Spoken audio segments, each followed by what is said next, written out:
ஏசாயா 28ஆம் அதிகாரம். எப்பிராயிமுடைய வெறியரின் பெருமையான கிரீடத்துக்கு ஐயோ! மதுபானத்தால் மயக்கமடைந்தவர்களின் செழிப்பான பள்ளத்தாக்குடைய கொடுமுடியின் மேலுள்ள அலங்கார ஜோடிப்பு வாடிப்போகும் புஷ்பமே! இதோ திராணியும் வல்லமையுமுடைய ஒருவன் ஆண்டவரிடத்தில் இருக்கிறான். அவன் கல்மழை போலவும் சங்கார புசல் போலவும் புரண்டு வருகிற பெருவெள்ளம் போலவும் வந்து கையினாலே அதை தரையில் தள்ளி விடுவான்.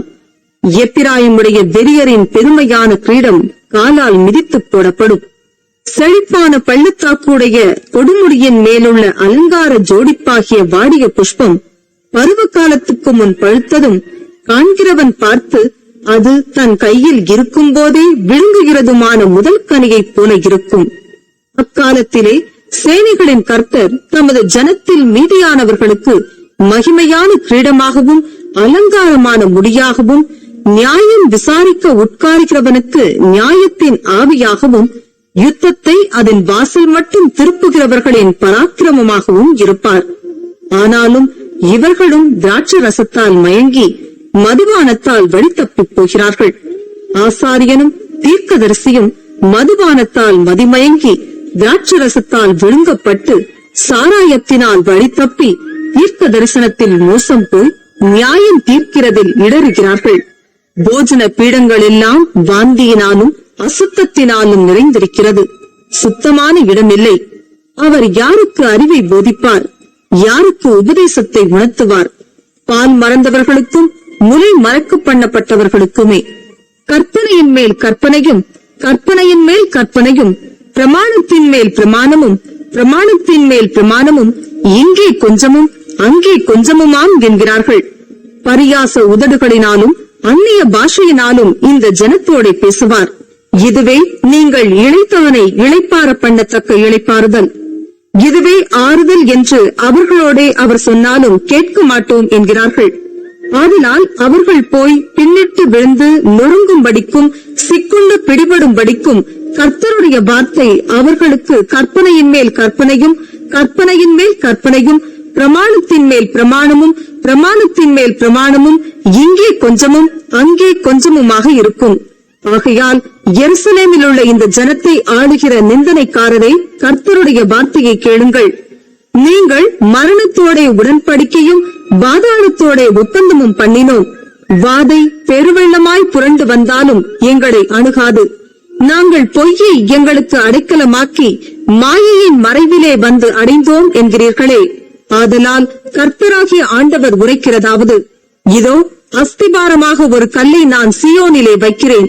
அது பரீட்சிக்கப்பட்டதும் விலையேற பெற்றதும் திட அஸ்திபாரம் உள்ளதுமான மூலைக்கல்லாயிருக்கும். விசுவாசிக்கிறவன் பதறான். நான் நியாயத்தை நூலும் நீதியை தூக்கு நூலுமாக வைப்பேன். பொய் என்னும் அடைக்கலத்தை கல்மழை அழித்துவிடும். மறைவிடத்தை ஜலப்பிரவாகம் அடித்துக் கொண்டு போகும். நீங்கள் மரணத்தோடு செய்த உடன்படிக்கை விருதாவாகி நீங்கள் பாதாளத்தோடு செய்த ஒப்பந்தம் நிற்காதே போம். வாதை புரண்டு வரும்போது அதன் கீழ் மிதிக்கப்படுவீர்கள். அது புரண்டு வந்த மாத்திரத்தில் உங்களை அடித்துக் கொண்டு போம். அது நாள்தோறும் இரவும் பகலும் புரண்டு வரும். அதை பற்றி பிறக்கும் செய்தியை கேட்பதும் சஞ்சலத்தை உண்டாக்கும். கால் நீட்ட படுக்கையின் நீளம் போதாது. மூடிக்கொள்ள போர்வையின் அகலமும் போதாது. கர்த்தர் தமது கிரியையாகிய அபூர்வமான கிரியையை செய்யவும் தமது வேலையாகிய அபூர்வமான வேலையை நிறைவேற்றவும் அவர் பெராத்சீம் மலையிலே எழும்பினது போல எழும்பி கிபியோனின் பள்ளத்தாக்கில் கோபம் கொண்டது போல கோபம் கொள்வார். இப்பொழுதும் உங்கள் கட்டுகள் பலத்து போகாதபடிக்கு பரிகாசம் பண்ணாதிருங்கள். தேசம் அனைத்தின் மேலும் நிர்ணயிக்கப்பட்ட சங்காரத்தின் செய்தியை சேனைகளின் கர்த்தராகிய ஆண்டவராலே கேள்விப்பட்டிருக்கிறேன். செவி கொடுத்து என் சத்தத்தை கேளுங்கள். நான் சொல்வதை கவனித்து கேளுங்கள். உழுகிறவன் விதைக்கிறதற்காக நாள்தோறும் உழுகிறதுண்டோ? தன் நிலத்தை கொத்தி நாள்தோறும் பழம் படிக்கிறதுண்டோ?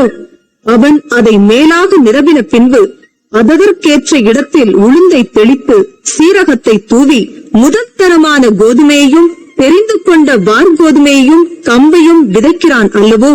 அவனுடைய தேவன் அவனை நன்றாய் போதித்து அவனை உணர்த்துகிறார். உளுந்து தூலத்தாலே போரடிக்கப்படுகிறதில்லை. சீரகத்தின் மேல் வண்டிலின் உருளை சுற்ற விடப்படுகிறதும் இல்லை.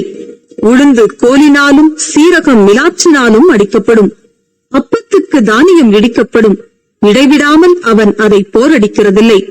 அவன் தன் வண்டிலின் உருளையால் அதை நசுக்குகிறதும் இல்லை, தன் குதிரைகளால் அதை நொறுக்குகிறதும் இல்லை. இதுவும் சேனைகளின் கர்த்தராலே உண்டாகிறது. அவர் ஆலோசனையில் ஆச்சரியமானவர், செயலில் மகத்துவமானவர்.